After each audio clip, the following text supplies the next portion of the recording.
नमस्कार, आप देख रहे हैं इंडिया न्यूज। मैं हूं आपके साथ अनन्या बेदी और आपके साथ मैं रचना बंसल। शुरुआत बड़ी खबर के साथ करेंगे। दिल्ली के मुंडका में जो अग्निकांड हुआ था उसमें तेजी से जांच जब की गई, एक्शन लिया गया है। और अब बड़ी खबर ये कि बिल्डिंग का मालिक जो लगातार परसों शाम से फरार चल रहा था उसकी गिरफ्तारी हो गई है।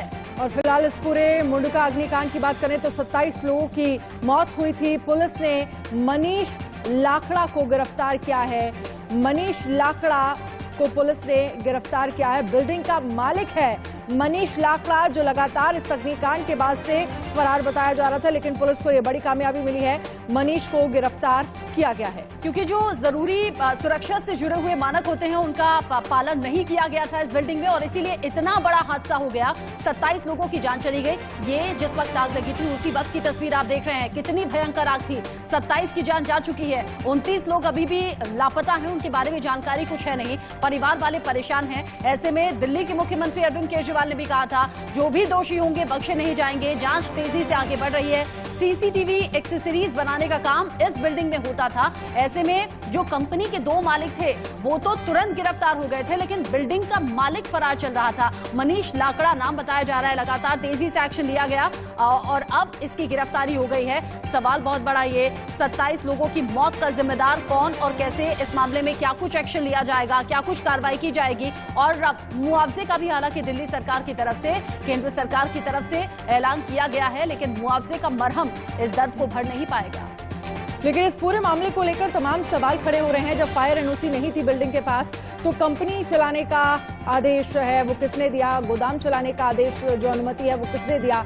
और जब ये पूरी कॉमर्शियल बिल्डिंग इस तरह की बनाई जाती है तो एक तरह से जांच की जाती है कि बिल्डिंग्स के गेट कितने बड़े हैं, क्या 2 गेट या 3 गेट नहीं है इसमें या नहीं। ऐसी तमाम जांचें होती है और तमाम चीजों पर खरा उतरना पड़ता है जब भी एक कॉमर्शियल बिल्डिंग को बनाया जाता है, जिसको आप रेंट पे देते हैं, उसको बेचते हैं जिस हिसाब से भी। लेकिन इस पूरे मामले को लेकर तमाम सवाल हैं कि आखिरकार जब फायर एनओसी नहीं थी बिल्डिंग के पास तो वहां पर कंपनियां क्यों चलाई जा रही थी, क्या लोगों की जान के साथ खिलवाड़ किया जाए। और बड़ा सवाल यह भी है कि प्रशासन के लोगों पर भी है, क्या इस बात की अनुमति नहीं थी कि वहां पर इस तरह की कंपनी चलाई जा रही है, गोदाम चलाया जा रहा है। ये साफ तौर पर कहा जा सकता है कि लोगों की जान के साथ खिलवाड़ किया गया, लेकिन इन सब के पीछे जिम्मेदार कौन है, ये बड़ा सवाल है। इसको लेकर लगातार पुलिस जांच कर रही है। अब एनडीआरएफ की टीम के जरिए कल पूरा दिन बिल्डिंग से मलबा हटाया गया ताकि ये जांच की जा सके कि कहीं कोई और फंसा तो नहीं है, कहीं किसी का शव यहाँ फंसा तो नहीं है, या फिर मलबे के नीचे दब तो नहीं गया है। इन सभी बातों पर तो जांच चल रही थी, लेकिन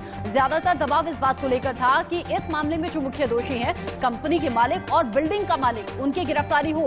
कंपनी के 2 मालिकों की गिरफ्तारी कल ही हो गई थी। ऐसे में बिल्डिंग का मालिक अब गिरफ्तार हुआ है। हम लगातार, चूंकि इंडिया न्यूज की टीम ग्राउंड जीरो पर मौजूद है, इस बिल्डिंग के ठीक बाहर जब ये घटना घटी मौजूद थी और लगातार चश्मदीदों से बात की।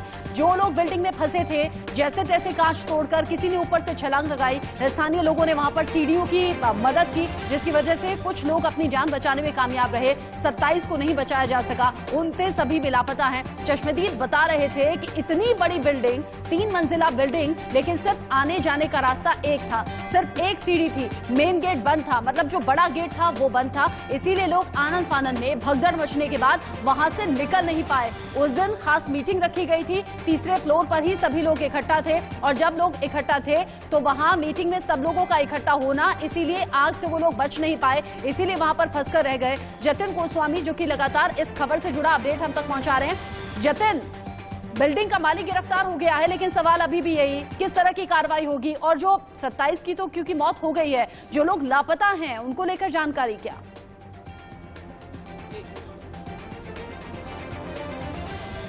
देखिए रचना जी, मुझे आपकी आवाज बिल्कुल क्लियर नहीं आ रही है। अपना सवाल एक बार दोहरा दीजिए। जतिन, मैं कह रही हूँ जो लोग लापता हैं उनके बारे में जानकारी कुछ मिल पाई क्या? और बिल्डिंग का मालिक भी अब तो गिरफ्तार हो गया है। बिल्कुल, देखिए पहले आपको ये बड़ा अपडेट बता दें कि मनीष लाकड़ा जो इस बिल्डिंग का मालिक है, जिसमें 27 लोगों की दर्दनाक मौत हो गई और पूरी लापरवाही हुई, वो गिरफ्तार हो गया है। उसे मुंडका पुलिस ने गिरफ्तार कर लिया है। लेकिन सर्च ऑपरेशन की जहां तक बात है तो मैं आपको ये गली दिखाऊंगा, यहां पर आपको एनडीआरएफ की टीम नजर आएगी। सर्च ऑपरेशन आज भी चल रहा है और यहां से कुछ रुपए भी जो हैं वो बरामद हुए हैं अधजली हालत में, लेकिन और भी कुछ सामान जो है वो बरामद हो रहा है। मगर मलबा हटाने के पीछे का मकसद ये है कि यहां पर अगर कोई डेड बॉडी या उसका कोई पार्ट है तो वो यहां से निकाला जाए, जिसे डीएनए सैंपलिंग के बाद ये क्लियर किया जा सके कि वो डेड बॉडी बॉडी किसकी है। अब तक 9 लोगों की पहचान जो है डेड बॉडीज में से हो चुकी है, लेकिन बाकी के जो लोग हैं उनकी पहचान की कोशिश डीएनए सैंपलिंग से की जा रही है। साथ साथ मिसिंग की अगर बात करें तो 2 से 3 लोग लापता हो सकते हैं, क्योंकि इसे इस तरह से देखें कि जो लोग जिन डेड बॉडीज की पहचान नहीं हुई है उनकी जब पहचान होती है तो संबंधित परिवार वालों को ये बता दिया जाएगा। चलिए जतिन, आप नजर बनाए रखिए, आगे हम आपसे अपडेट लेंगे। बहुत बहुत अगर शुक्रिया। 18 डेड बॉडी को जोड़कर चलें तो 3 से 4 लोग जो हैं वो अभी भी। तमाम जानकारी के लिए बहुत बहुत शुक्रिया। और चलिए सीधे आपको सुनवाते हैं नवनीत राणा क्या कुछ कह रही हैं।